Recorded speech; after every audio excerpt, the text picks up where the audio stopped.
Hi, everyone, and welcome to another episode of Empower Hour for ChangeMakers.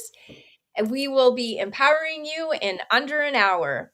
Today, I'm so thrilled and honored to have a dear friend and an incredible speaker. Actually, she's been a keynote speaker for Women in Biz, Carol Schulte from the BRAVE Initiative. Carol is a keynote speaker, founder of the BRAVE Initiative, and is dedicated to empowering brave leaders to get their teams to get their brave on.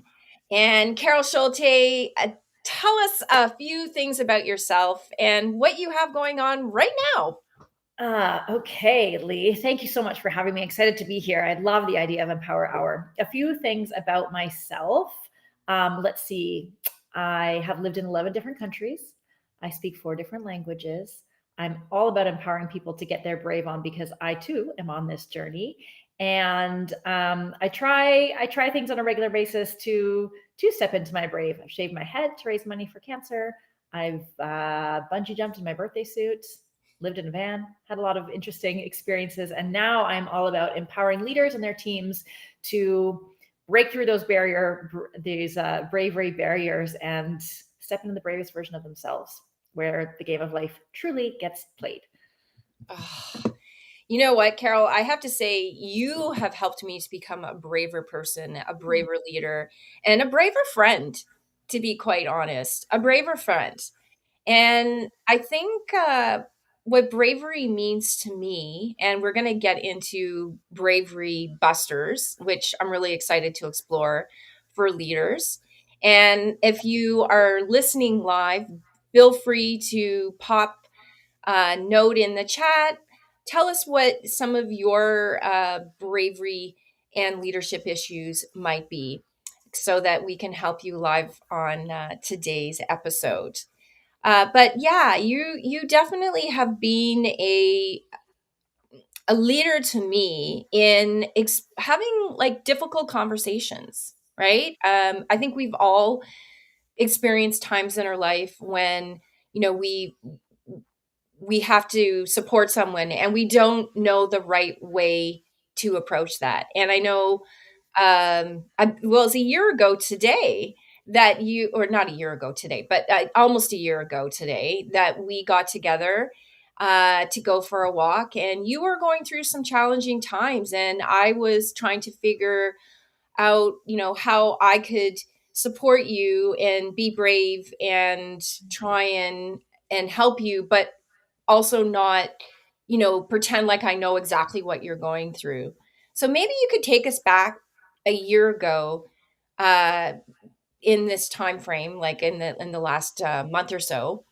So I guess that would have been in, I guess, May of 2023. What was life like for you, and how was bravery showing up for you? Because you were super brave and you've continued to be brave in your personal and professional life in the last year. A lot of things have happened. So let's get let's get started and talk about, where you were a year ago and where you are now. Thank you for saying that. I think all of us have way more brave within us than we realize, and sometimes life throws things at us where we're forced to sort of step up and dig deep. And that's certainly been the case for me. I mean, I appreciate your kind words, but sometimes we don't have a choice, right? Although I will say, like, I have been through a lot. So last year, I was just coming out of 2 years of not being able to work. I was in and out of hospitals and treatment centers after having my first full-blown manic episode, was hospitalized, put in a psychiatric ward, and really didn't know what my life would look like after that. Didn't know if I'd ever be able to go back to work. I remember sitting in my psychiatrist's office with my family at one point saying, she may very well be on disability for the rest of her life. And when you're low, I know we've all had trials and tribulations and struggles and challenges. But when you're at a low and people say things to you, you take that as the truth because you're not able to realize, no, I'm capable of more. No, I'm going to push past this. And it's funny because, on my journey through the years, brave has meant and looked different things at different times, as it is for everyone. And to your point, it means different things for different people. But for me, it was getting to this place of acceptance and realizing that this is who I am. This is what I have. And people can either judge me or not want to be friends with me or not want to work with me anymore. And that's okay. And I think I had this huge fear of being open about it. And then I realized, you know what, if that's the case, then they're not my people. And I think shame can't exist in the light. And I honestly think the bravest thing that we can do is to be brave enough to be you with all of our flaws and foibles and fears and dreams and desires. And so it was very freeing when I was able to open up and kind of share with the world what I had been through.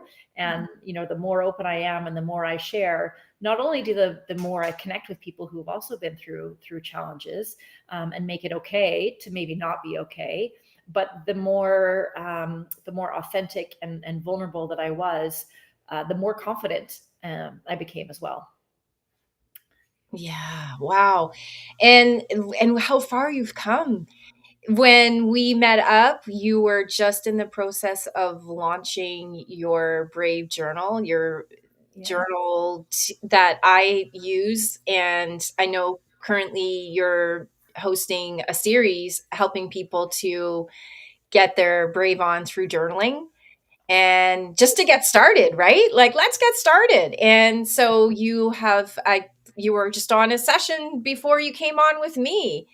And so tell us a little bit about that. So the Brave Healing Journal is something that I wrote for what I needed when I was going through my tough time.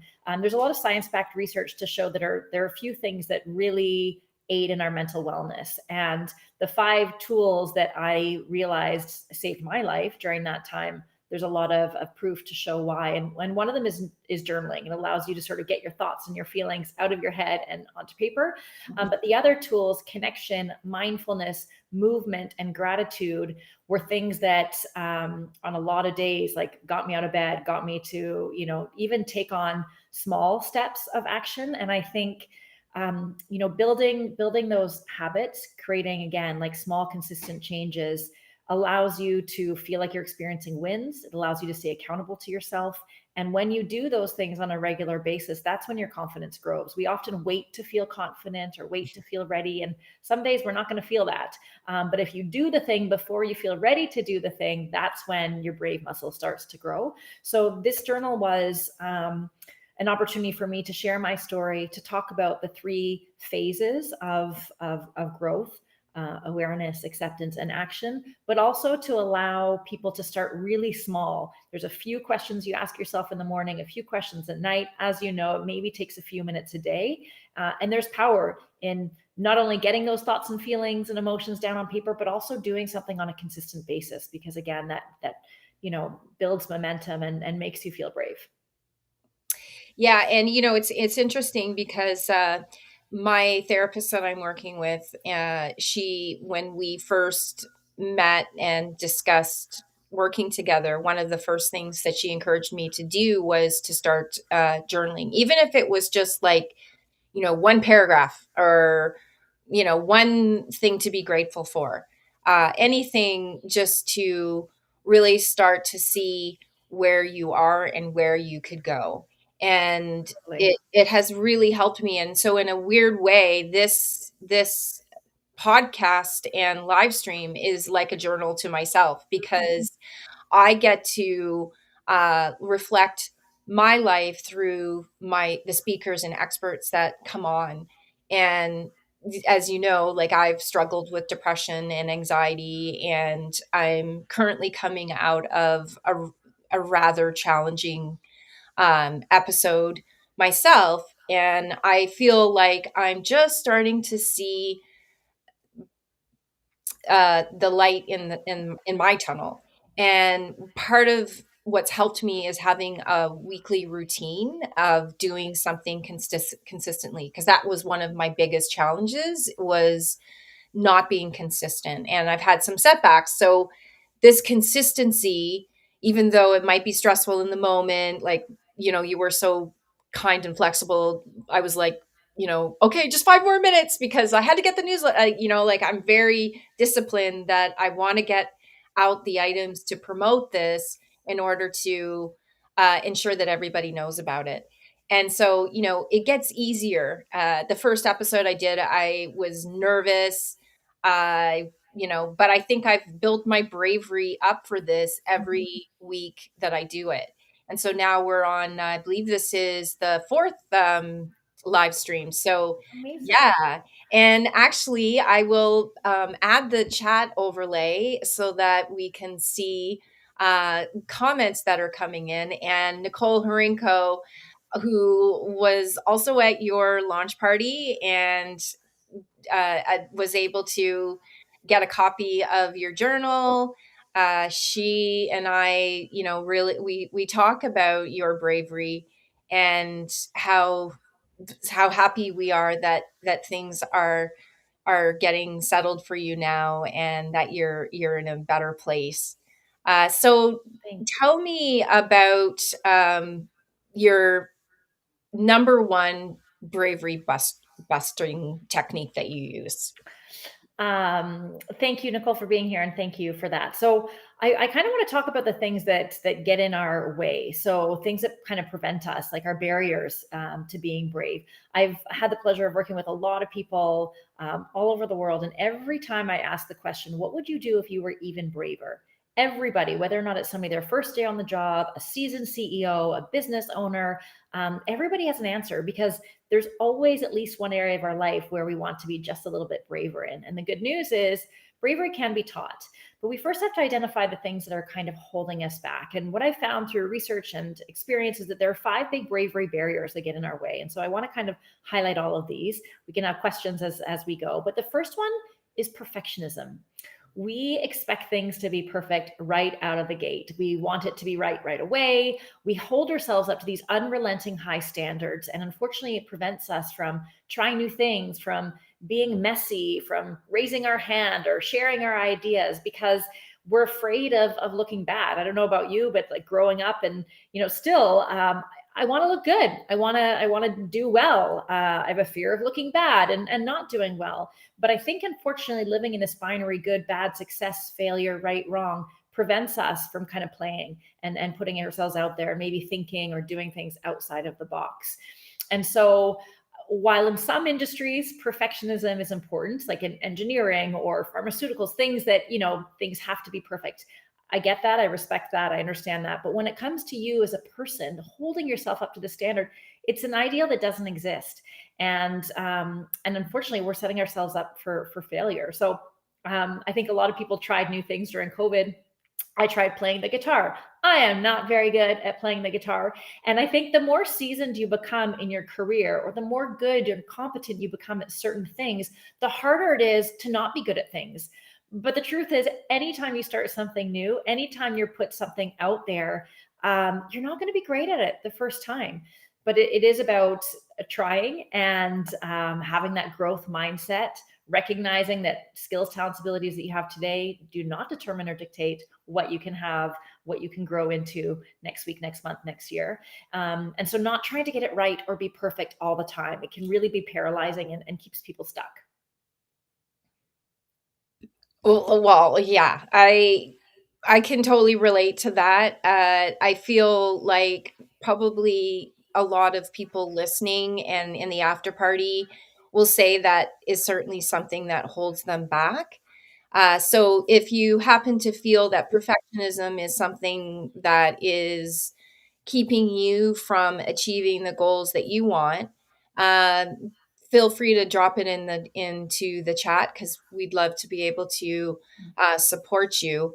But what do you think is behind that? Like, if we were to peel the proverbial onion of perfectionism, why why does that show up with certain types of people? Because I don't think it shows up with everybody. Is there a certain type of personality that has a tendency I'm, to I struggle mean, with this? I'm not a therapist, although I've Yeah. experienced lots myself. But I think a lot of who we are stems from our experiences growing up, and I think a lot of people, understandably, are rewarded from doing things well, from looking good, from achieving.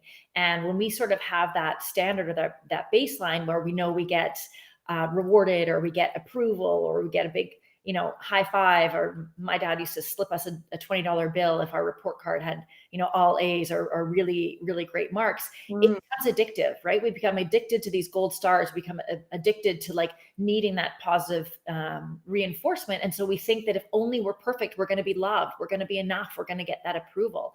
And so it becomes, in the work that I've seen, it becomes this necessity to prove your worth. And it's not helpful, because regardless of what we accomplish in a day or not, and I'm sometimes guilty at the end of the day, going through my day, did I do enough? Did I perform enough? Was I productive enough? Um, your worth is not determined by how perfect you produce things or how productive you are in the first place. It's because you're you, right?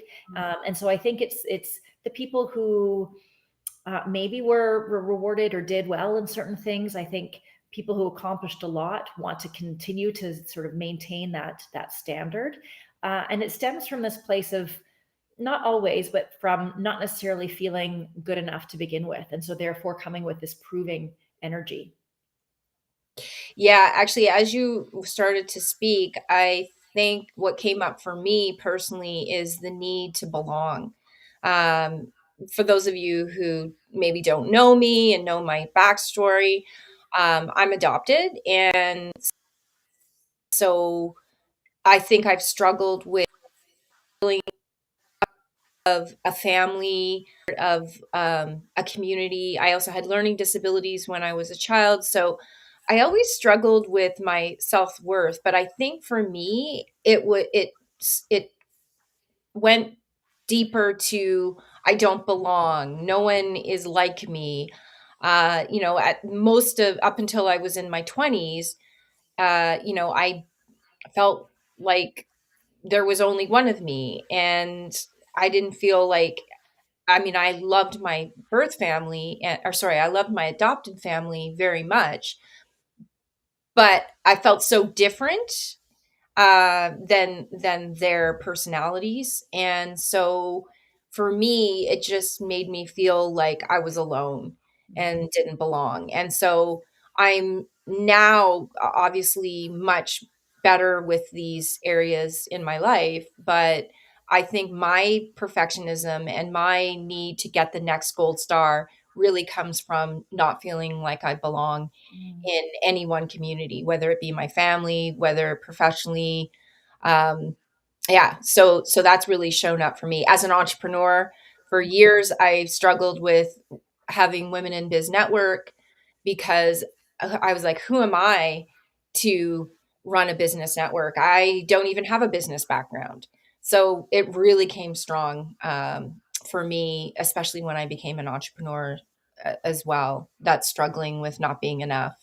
Well, thank you for sharing and for acknowledging that, and also for pushing through. I mean, sometimes what we want to create is out of the things that we've experienced as well. And so for you, the irony of creating this amazing community where people do belong just for being themselves might stem from this thing of wanting to belong so much yourself growing up. And I think it totally makes sense, if to be adopted and to not know where you fit in or where you belong, absolutely would play a role or play a part in terms of how you show up or what you need or where you look for validation.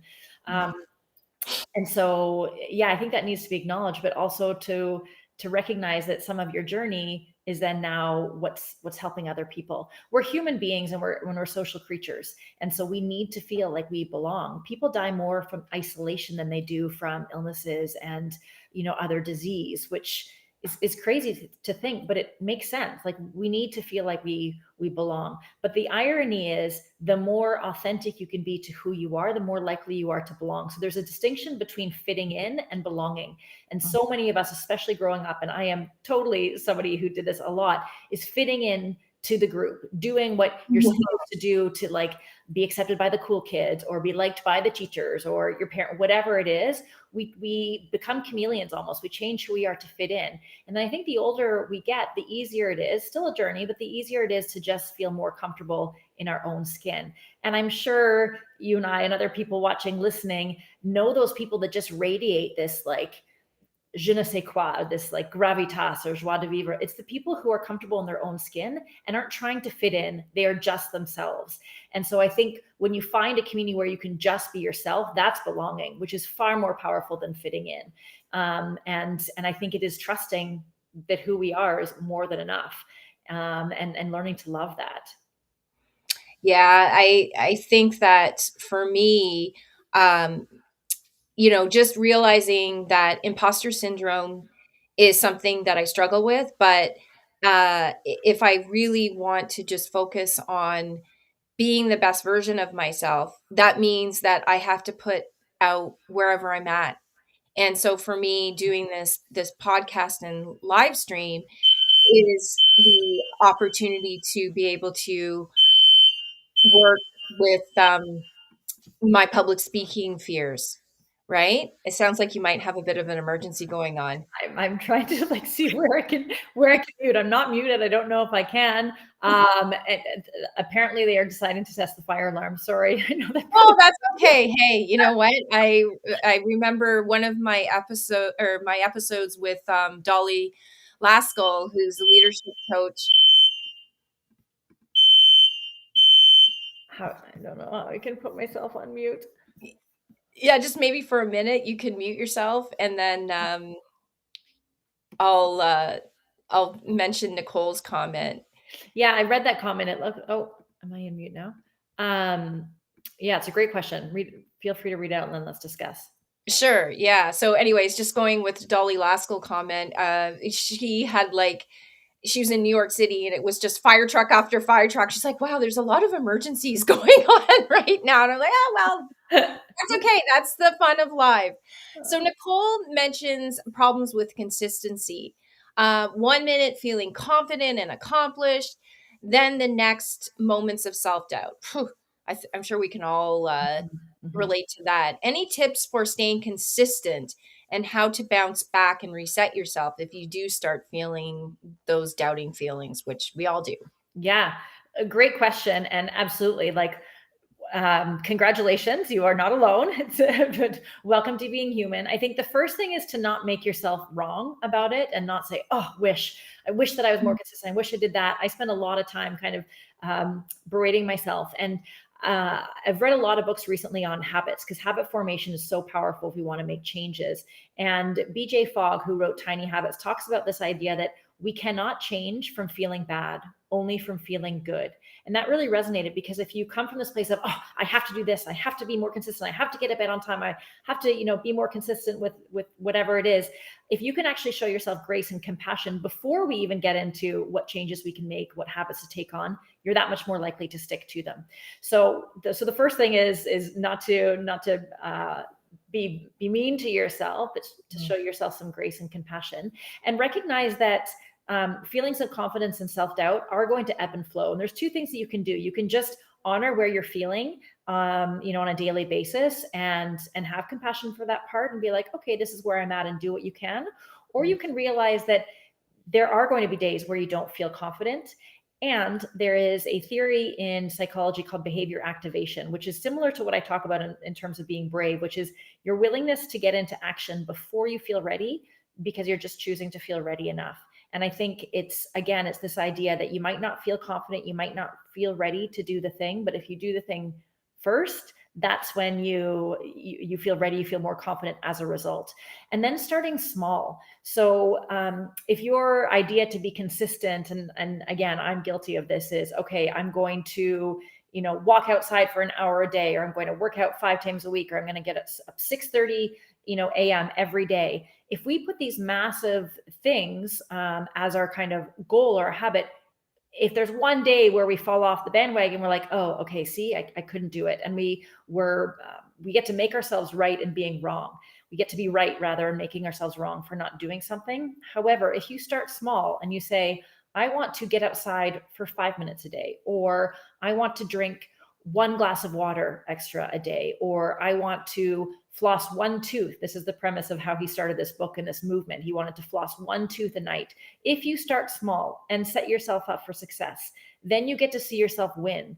And when you do those things and you win, again, that starts to, it becomes contagious. It starts to build that bravery muscle, and you start to have momentum, and then you can see what else is possible from that point. So to start small, to not put massive things on your to-do list, and to either recognize how you're feeling emotion wise and honoring that, or saying, you know what, I'm maybe not going to feel ready, but I'm going to do something small anyway, knowing that that's going to impact your mindset. Oh, those are good, great tips. Start small. I like that. And being compassionate to yourself, so important. So So what's bravery buster number two? this one is people pleasing. There are a lot of us that are very good at taking care of people around us. And while it's nice to be nice, it's nice, you know, there's a lot of niceties to being nice and we like to be liked. If it's doing so to the point where we are forgetting ourselves, where we're putting ourselves on the bottom of the ladder, and really sacrificing what we need to function optimally, to be at our best, then it becomes more detrimental. And every time you say yes to something or someone else, there's always something or someone that you also have to say no to, and more often than not, that person is you.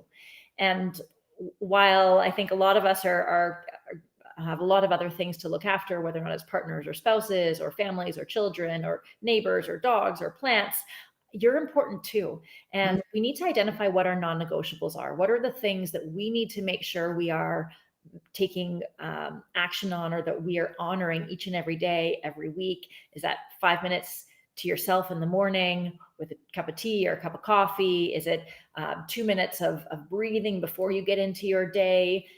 Is it moving? What are some things that are really important to you, so that you can show up at your best? Because if we continue to give, we have nothing left, and we can become resentful as well. Sometimes we take on too much because we don't want to say no, and then we go beyond our capacity, and then we burn out. And there's a ripple effect when that happens, right? So while it's nice to be nice, don't have to say yes to everyone. You don't have to say yes or no right away. You can take 24 hours to think about it, and then you can really honor what it is that you need and what works for you. I think we like to please for a number of reasons, but it's we feel like we're rejecting someone, or somebody's going to take it personally, and we have to separate the person from the ask and or the behavior, and realize that when you say no to someone, you're not rejecting them, but you are recognizing you don't have the capacity for that thing, or not right now. Right, not right now is not the time for it, but it doesn't mean it would be never. So I think we're afraid to reject people, and we're afraid to feel like we need to come up with an answer right away, and we're afraid to put ourselves first. And I think you're not going to be good to anyone if you're not first taking care of who you are, what you need, and what you need to honor on a regular basis.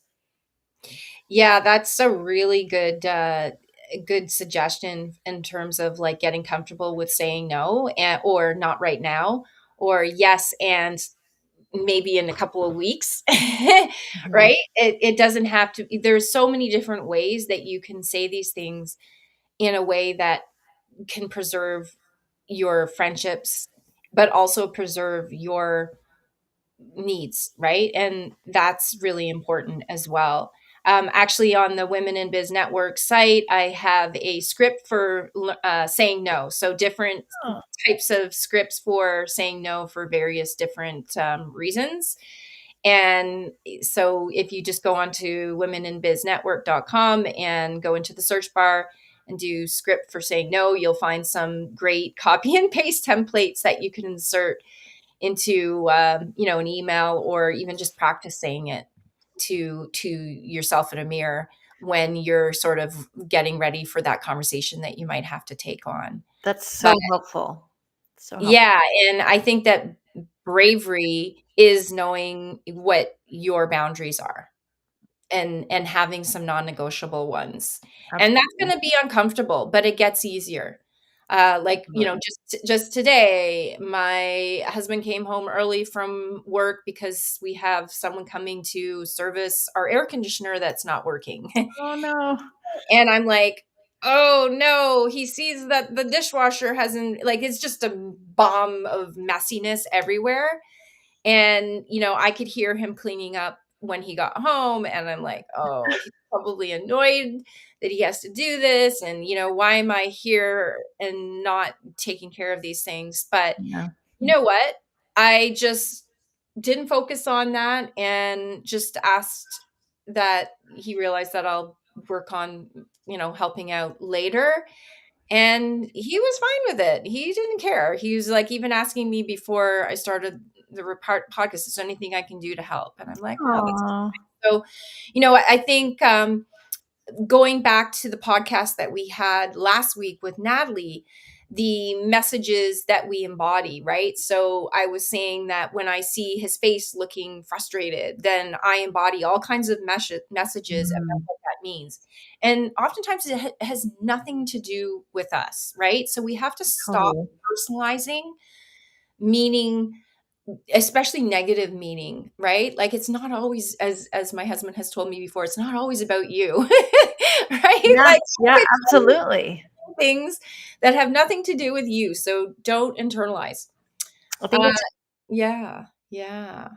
So Nicole says that it's very insightful to think or make me, and sometimes it is absolutely about something going on with them, and often the thing that we're that's causing so much emotional real estate, taking up so much space for us, actually is not as big of a deal as we think, right? And so I think Mhm. it's yeah, it's important to get into practice and to not only take the time to know our boundaries, but then to hold them, to share them, to be able to voice them. And sometimes people take, like just with kids, right? They take a few times to keep trying to push, see what the Mhm. boundaries are, but people will actually respect you even more when they know what your boundaries are, when they know what, where they can go, and what, where they can't, or what you stand for, right? Mhm. Nicole shared a comment that's great, that she loves. It's insightful to look at the ask, not necessarily rejecting the person. You're just saying no to the ask. Yes, and that separation can be very helpful. So glad to hear you're going to use that. Yeah, that's a really great way of reframing it as well, is that Mhm. you're not rejecting the person, you're rejecting that immediate need, or it's just not doable now. So Right. let's move on to a bravery buster number 3. So the next barrier is paralleling. So we're sticking to the P themes here, but paralleling is comparison, essentially, right? It's looking at our life, our path, next to the person alongside us, and thinking somehow that we're not as good or not as exciting. I mean, with the world of social media, it takes 2 seconds to go online and see that everybody has a far more exciting life than we do. And unfortunately, we're comparing our everyday life, our behind the scenes, to other people's highlight reel that is highly crafted and curated and is not real. And trust me, I've seen people who are extremely successful, and nobody has everything put together. No one does. No one has it all figured out. It's called life, right? But I think that it's dangerous to compare where we're at to other people, because we have no idea what their story is. We have our own story. We often compare with people who are 5, 10, 15 steps ahead of us. And we're not doing ourselves any service. We're certainly not helping ourselves. So the only person you get to compare yourself to is the person you were yesterday. And sometimes you have to realize that unless you are prepared to give up and to switch, change 100% of your life for 100% of somebody else's, you don't get to compare. And I'm guessing that all of us have some pretty amazing things happening in your own life that you wouldn't be willing to give up. But it really can be, as they say, the thief of all joy. And so really focusing on where you're at, your journey, your path, and to sometimes put those blinders on, because if you don't really know where you want to go, it can be very easy to see everything around you as far more exciting and see everyone around you as far more accomplished, successful, driven. But if you can take some time to get clear on what's important to you, what your focus is, where you want to go, then you're less likely to look around you at everything else going on, because you're on a mission, you're on a path, you got places to get to, and you're honoring who you are and what your values are. Other people have different values, different journeys, different reasons behind it, and so we never really know the full story. Yeah, and I think that our egos can really make us question ourselves in relation to others. And, you know, I think the way around that is to just realize that Everybody feels insecure in the moment. Everybody compares themselves to someone else, but really, is it serving you to think this thought that you have? And when you stop to sort of question your internal self chatter, I think that we can really move beyond this. Like, yes, Carol is amazing. She is looks beautiful. She looks, she sounds great. But that doesn't mean that I'm any less worth than valuable or loved than she is, right? So I think that it's hard to be in front of someone who you admire or feel is like a mentor because obviously you've always been a bit of a mentor to me when it comes to I always think back to that one time where we did a live Instagram chat and you were so patient. We must have tried like 12 times to get on. It was in the early days of Instagram. And I could not get through it. I must have tried a million times. It was just the worst. But you like because you're just so on the ball and you're like, don't stop, just keep going. If you make a mistake, you just keep going. Okay. All right. Because So my perfectionism is if I make a mistake, I have to start and stop and start over again. So one of the techniques that I used with this live is that I can't stop. It's live. live, yeah, It is what it is, and we're just gonna make it happen. and it's that much more real when it's live. That's so funny. I'd forgotten about that Instagram thing. What's interesting though is like that you say, oh, you think I'm polished, whatever. The irony is that everybody is comparing themselves to other people too. Like I can absolutely say you've been a mentor to me and all you've created with Women in Biz Network. And so we forget that everyone's doing the same thing. And people care a lot less than we think too. Sometimes, and we'll get into this in the other bravery barriers, but we think people are looking at us as if to, I don't know, like people are so busy with their lives, they don't necessarily care as much as we think. And so we want to make sure that we hold up against other people or that we're, impressing other people or we look good, whatever. People don't care. And I think that's another reason why we need to really stay in our lane and figure out what we're here to do, because each of us have unique gifts to offer the world. And if we're so busy thinking we need to be more like X person or Y person, then the world is missing out on who we are and what we have uniquely to give. Yeah, that's really true. And in marketing, actually, I know that the real slick, polished approaches to social media sometimes come across as not genuine, too polished. Like, do I really trust this person? Whereas, if you're willing to show yourself, your full self, show up as you are, oftentimes that approach goes over much better than having it down so much so that it starts to feel not just ingenuous. So So yeah. true. Yeah. I think we relate to real leaders, real people far more now than perfectionist and polished. And perfection is boring. Polish is boring. You always know what you're going to get. And often, I had to, on a regular basis, people who trigger me or people who it's one thing to compare in a way that's motivating in terms of, okay, wow, what's possible for me? Because I think, sometimes comparison can be a motivator for growth or for getting into action. And anytime we see something in someone else that we admire, it's because it's within us and we're capable of achieving it and being that way too.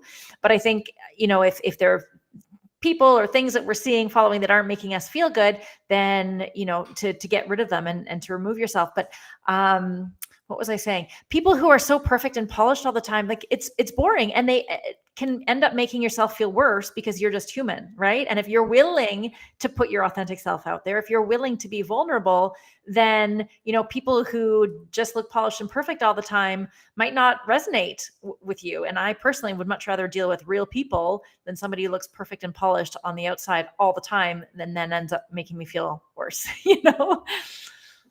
Yeah. So. So if you're following along with us, or if you decide to check in and listen to the recording after the fact, feel free to share some of your tips and strategies as well to join the conversation, or share a challenge that you're having around. So far, maybe we can repeat back the 3 that you've covered so far, and then we'll move on to number 4. So what is the 3 that we've covered so far? So 3 of the big bravery barriers so far are perfectionism, people pleasing, and paralleling, i.e. comparison. Okay. They prevent you from playing bigger, keeping you So stuck. feel free to live tell us how that shows up in your life, or join the after party. We'd love to know how these topics resonate with you. And let's move on to number 4. So number 4 is a combination. It's proving, performing, pretending. It's basically putting out this energy that you are enough, you've got it all figured out, you're okay, even maybe though you don't necessarily feel okay, and you want people to notice you, to approve of you. It's again this energy coming from I don't know how to validate myself or feel good on my own, and so I need that external validation. I want to collect more gold stars. And there are a lot of people who spend a lot of energy trying to prove that they are enough, trying to prove that they deserve to be where they're at, that they're capable of doing what they're doing. And I think at the end of the day, we're wasting so much precious energy trying to prove when really, like, who you are and the fact that you're doing whatever you're in the role that you're in for a reason, or you've been given more responsibility for a reason. You don't need to necessarily prove yourself anymore, and it can really take up a lot of space and energy and time. And again, performing and pretending, it's all of this external stuff, who we are to the outside world, instead of taking the time to figure out what is our own internal barometer for success. How can we learn to give ourselves our own gold stars? Because the more you need it from other people, the more you become addicted to it, and the more you can actually connect with who you are and what feels good to you. And at the end of the day, so many things are subjective, right? The work that you put out into the world is not going to resonate with everyone, and that's okay. But you don't necessarily need to make sure that it does. You just need to focus on who you are, your message, what you're passionate about, who you can help, and not necessarily prove to the world that you deserve to do what you're doing, or that you're enough, or you have enough credibility. I mean, there's so many people who I think it's really great to get certifications and qualifications and letters after your name, but you don't need any of that stuff to prove that you are good enough to be doing what you're doing. And I think a lot of people hide behind their amazing accolades and accomplishments and letters, which is great, but that doesn't prove anything. You need to learn how to give yourself your own validation, your own Yeah, gold stars. for sure. I always encourage students that come to me and say, "Oh, like I'm thinking about doing my MBA right now, before I start working, just, doing all these extra levels of education." I'm like, that's great, and if the timing works for you, good, but also consider how much more valuable that education might be once you do give your chance to go in and experience the working world, and then, maybe go back to it, or maybe you decide you don't need it, right? Mhm, So mhm. you just never know, right? But I think that endless need to get another qualification and I'm definitely one that struggles with feeling that need to do as well. But I think that sometimes we can overcomplicate our lives. And I know Danielle Laporte. I really followed her and admired her. She's been a speaker for Women in Biz, and she encourages people to stop feeling the need to go and get extra education, and maybe take a moment to say, like, if you're doing it right now, why do you need proof? If you're good Mhm, at it now, why do you need more proof? Like, mhm, you mhm. just keep doing it, because that actual experience is going to make you even better.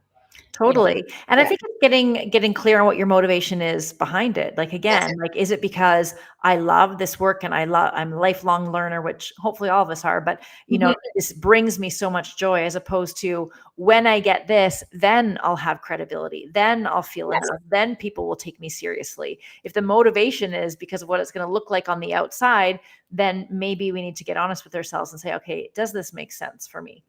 Um, Yeah. yeah.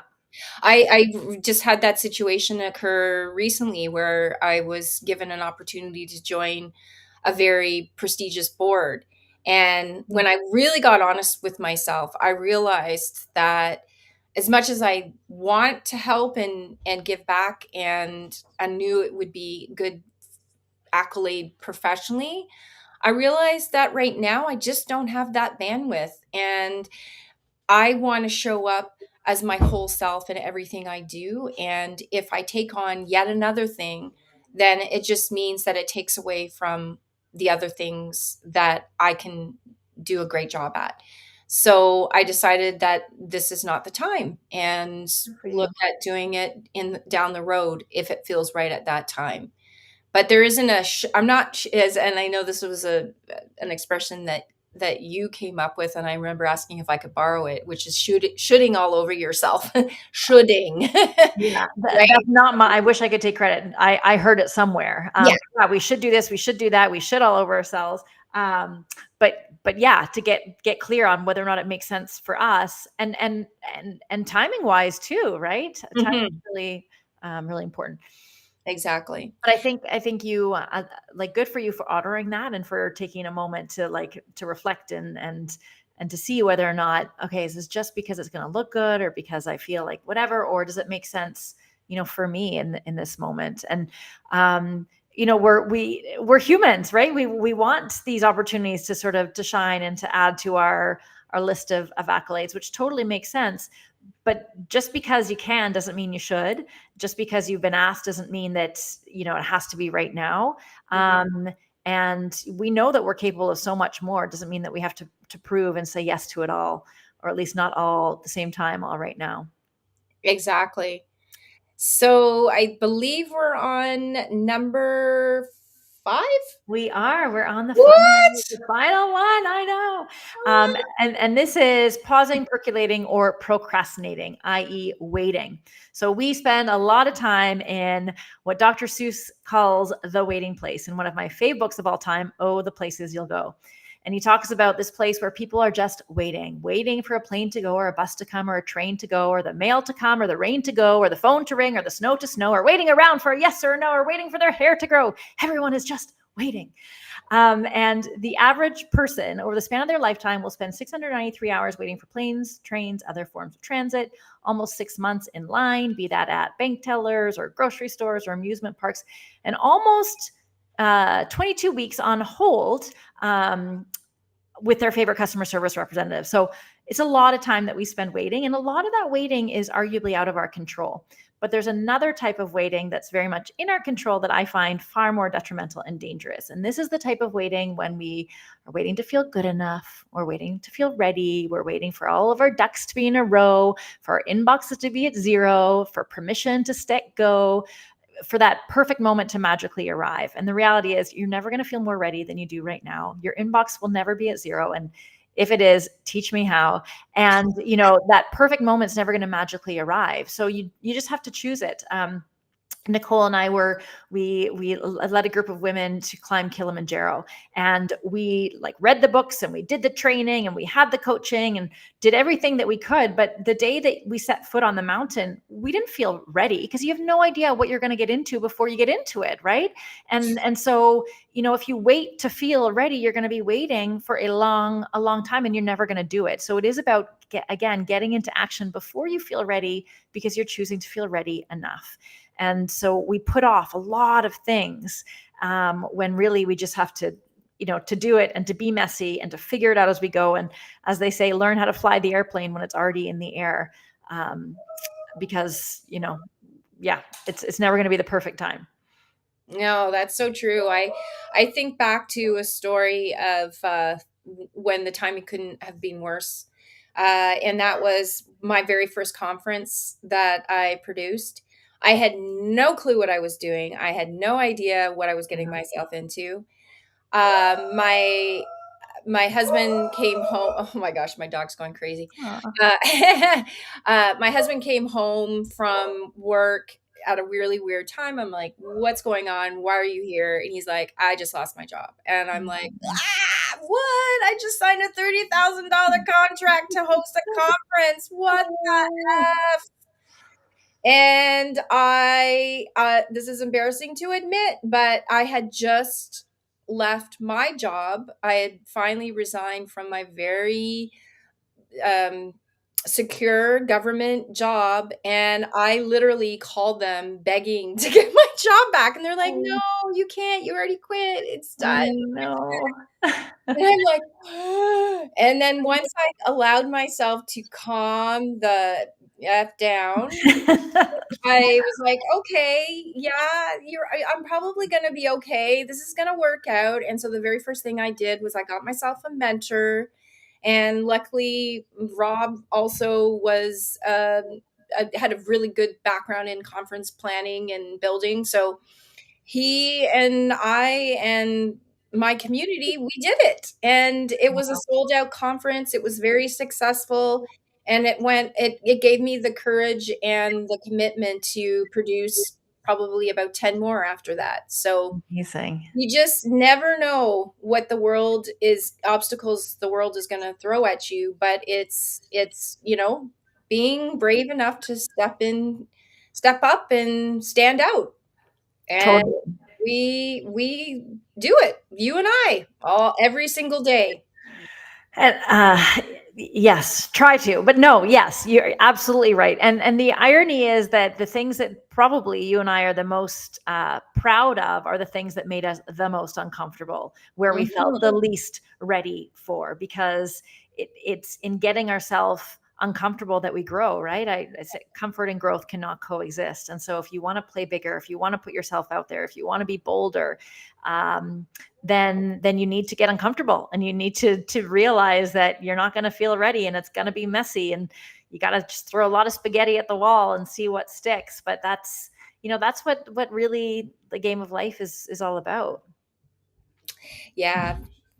Well said, Carol. So at the end of every episode, we ask our guest expert to give us 5 items that our listeners and podcast guests or podcast community, our change makers, can take on. And I always say we give 5, and we're happy if you accomplish one of them or 3 of them or all of them, depending on how brave and how much time you have. So what would 5 be for us in our community to take on, our change making community? So I'll suggest a few, and I'm going to encourage you to choose one to focus on that one thing. I think there's a lot of go-getters and overachievers here, and I think it's great if you want to do all of them, but I think to start small, set yourself up for success. So I think one of the first ones is to take some time to create awareness around which of these bravery barriers might be getting in your way, and choose one to focus on. So they might show up in different areas of your life. Maybe at work, you're more of a perfectionist, and maybe at home, you're more of a people pleaser, but choose one area, get honest with yourself. Don't judge yourself, don't make yourself wrong, but really hold that mirror up to you and say, oh, wow, this is maybe getting in my way. At the same time too, it's not necessarily about saying that it's all bad, because a lot of these barriers have actually helped get us to where we are. They've helped contribute to our success and our accomplishments. However, when they're no longer serving us, or when they're keeping us stuck or getting in the way from getting to that next level, that's when we need to look at them. So first step, gain awareness. Another thing, choose the area that you're going to commit to doing. Brainstorm some strategies that maybe you can take on that are going to help. Maybe it's next time you catch yourself in that moment of being asked to do something, you commit to saying, I'm going to take 24 hours, right? So choose one thing that you can do. If it's perfectionism, maybe when you realize, oh, I'm not going to put that post out, it's not perfect, challenge yourself in the moment and say, you know what, done is better than perfect, and put it out there. So take on, one small thing, one small strategy that you can do, and then find somebody to help you accountable with. So maybe it's, Lee, I'm really working on my perfectionism. Can I text you or turn to you, or can you help hold me accountable when you see that holding me back a little bit? So if you tell a friend or your partner or your spouse, then they can help hold you accountable. And then the last tip that I'm going to share is, start to give yourself some grace and start to talk to yourself the way that you would your best friend or a cheerleader. I love cheerleading other people, and sometimes I forget to be my own, greatest cheerleader. And so I started doing this thing that I actually read in BJ Fogg's Tiny Habits, where before I like get out of bed or when I put my feet down on the ground, I say it's going to be a great day, and then I look at myself in the mirror and I give myself like a "you got this" or a high five, or just like a little affirmation to remind yourself that you are doing your best, you are more than enough, and to be your own best cheerleader. So gain awareness of one of these areas that might be getting in your way. Choose that one area, commit to a strategy, find somebody to help hold you accountable, and then do something to cheer yourself on and give yourself some grace and compassion. Oh, those are some really great suggestions. And you know what? You are good enough and more than good enough. You are amazing if you accomplish or even think about one of those things. Oftentimes, in when we're trying to be change makers or making the change in the world that we want to see or in ourselves, it starts sometimes with thinking about the change, and it may be a long time before we get to it. But the fact that you're thinking about it is definitely a good sign, right? So, for me personally, I made a huge change in my life that I'll probably be announcing at some point, but I'm not quite ready for that today. But that feeling, that need started, I would say 7, 8 months, even a year ago. And it took me until 3 months ago to take it on. So build the support network that you need to manage it in small increments. And you just never know what could happen. You may end up doing exactly the things that you dreamed that you would. So thank you so much, Carol. Where can we find more information and what are you doing next that we should be following?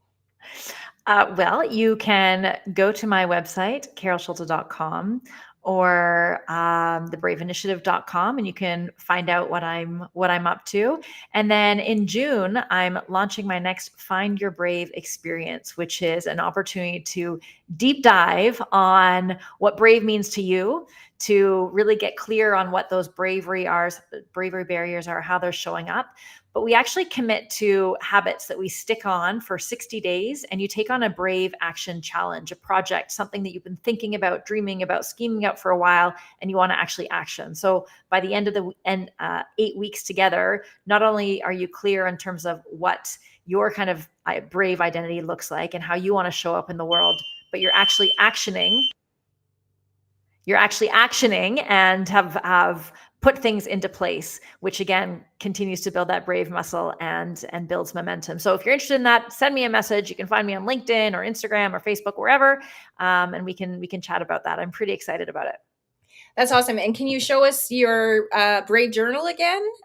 Just so that, and where can we find that if we want to get a copy? I have mine and I use it, but where are we finding it these days? So if you go to, it's on Amazon, or you can go to bravehealingjournal.com and you can get yourself a copy. And I do have a Brave Journal book club going on right now. There's another session. It's free to join in honor of Mental Health Awareness Month. Would love to have you there. So again, all the information is on bravehealingjournal.com, where you can send me a message and hopefully you can join the club. Sounds like fun. I'm hoping to join in myself. So our next guest next Thursday at 2 p.m. Eastern Standard Time is Vignetta Mongia. She is a principal with 30 years of experience in public education, recently retired, and is now leading principals to prioritize well-being. And she is going to present to us how to regain our calm confidence. And yeah, so we're going to learn how to bravely push through burnout and to become confident in who you are once again.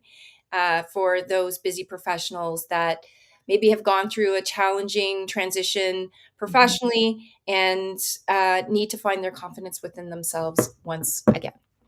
I love So that idea. Calm confidence. That's great. yeah, calm confidence. So she has a whole acronym that goes with that.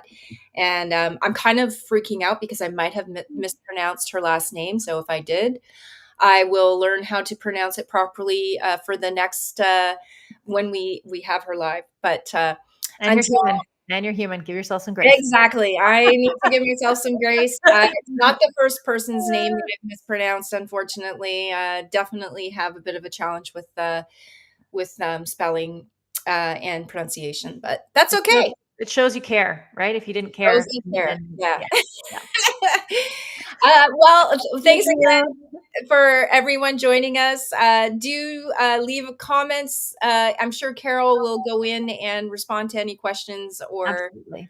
suggestions that you might have that you want to take on. So again, welcome and goodbye. Thank you so much. Thank you, Lee, so much. Hey. Bye, everyone. All right.